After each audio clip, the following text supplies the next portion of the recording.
Hi, I'm Antonio with VitaHelix. Today, I would like to share with you a new clinical trial on a dietary supplement that can help improve insulin sensitivity in obese male with and without type 2 diabetes. But first, if you feel this video is interesting, please don't hesitate to give us a thumbs up. Your support is our driving force. And don't forget to subscribe to our channel for more latest human clinical trial on dietary supplements. So let's start it. Insulin, a very important hormone produced by your pancreas, is capable of controlling many biologic functions in your body, such as the amount of glucose in your bloodstream, which helps to store glucose in your liver, fat, and muscle cells. Insulin regulates your body's metabolism of carbohydrates, fat, and proteins. This fundamental regulation can be disrupted if your cells decrease the ability to identify and uptake insulin into the cells. This cellular sensing decline is referred to as insulin resistance.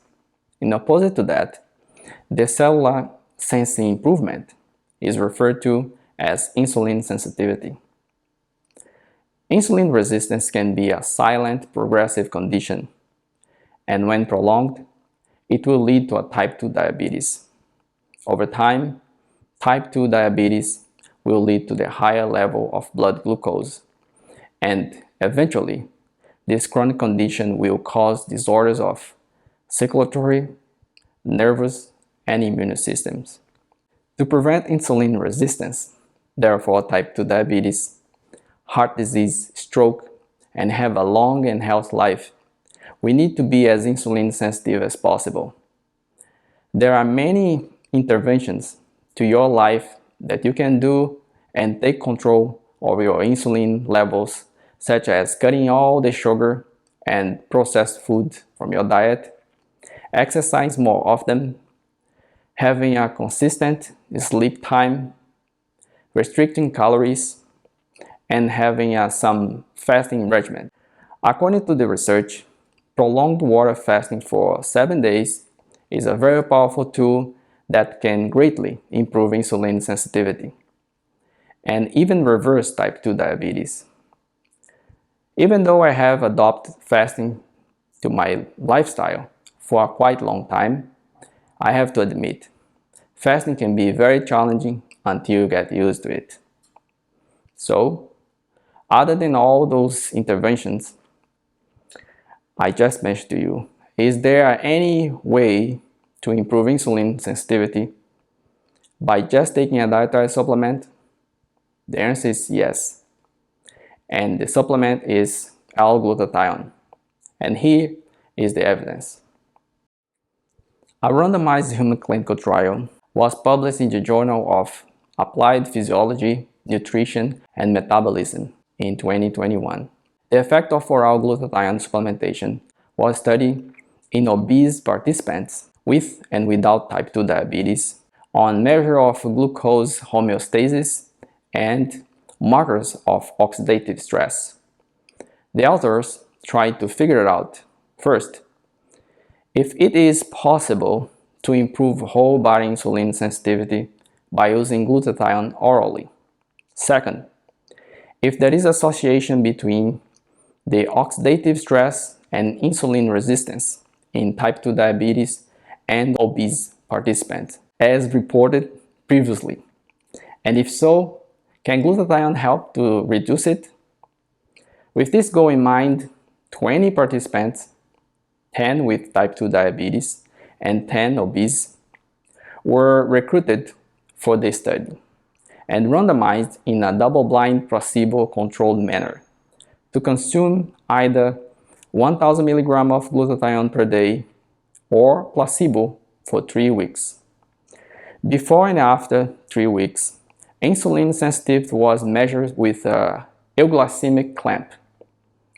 The muscle biopsy was obtained to measure glutathione levels and skeletal muscle mitochondrial hydrogen peroxide emission rate, which gives insight on oxidative stress levels in cell mitochondria.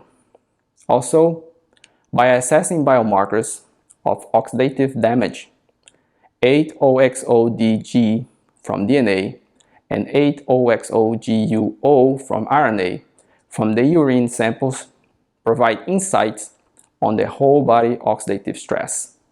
Here are three important findings. First, whole body insulin sensitivity increased significantly, 12%, in glutathione groups.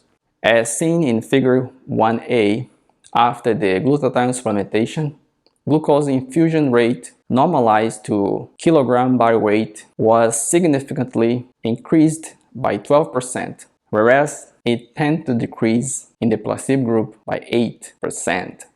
This result is very promising compared to a previous study done in 2018 that the insulin sensitivity was improved only by 10% after 6 weeks high-intensity interval training. Second, skeletal muscle glutathione was numerically increased by 19% in glutathione group, even though this change did not reach statistical significance. In addition, no change were observed in glutathione disulfide and glutathione to glutathione disulfide ratio, as you can see in figure 2a to c. Also, no difference were observed in whole blood glutathione or glutathione disulfide ratio between the two groups as shown in figure 2d and f. What does that mean? That means no detectable interaction between glutathione and whole body oxidative stress was observed. Third, glutathione supplementation did not change skeletal muscle mitochondrial hydrogen peroxide capacity, nor whole body oxidative stress level, as you can see in figure 3a and b. The glutathione supplementation did not affect the maximum hydrogen peroxide emission capacity. Maximum hydrogen peroxide emission normalized to O2 flux, JO2. What does that mean? That means no detectable interaction between glutathione and oxidative stress from the mitochondria was observed. And by assessing biomarkers for oxidative stress, as seen in figure 4a and b, 8-OXO-GUO remains unchanged, whereas 8-OXO-DG decreased due to effect of time. Different from the reported mice studies and the hypothesis from the authors, the association between improvement of whole body insulin sensitivity and level of oxidative stress and the mechanism behind the observed improvement of insulin sensitivity remains unknown. To sum up, this study has shown the first time that an insulin sensitizing effect of oral glutathione supplementation in humans. Also, providing the potential use of oral glutathione in people with insulin resistance with and without type 2 diabetes. 12% whole body insulin sensitivity improvement was achieved after 3 weeks oral glutathione supplementation in obese and inactive people with or without type 2 diabetes. This result is better than 6 weeks of high-intensity interval training that showed improvement of only 10% in whole body insulin sensitivity published in 2018. I hope you liked this video. As always, stay healthy and live longer.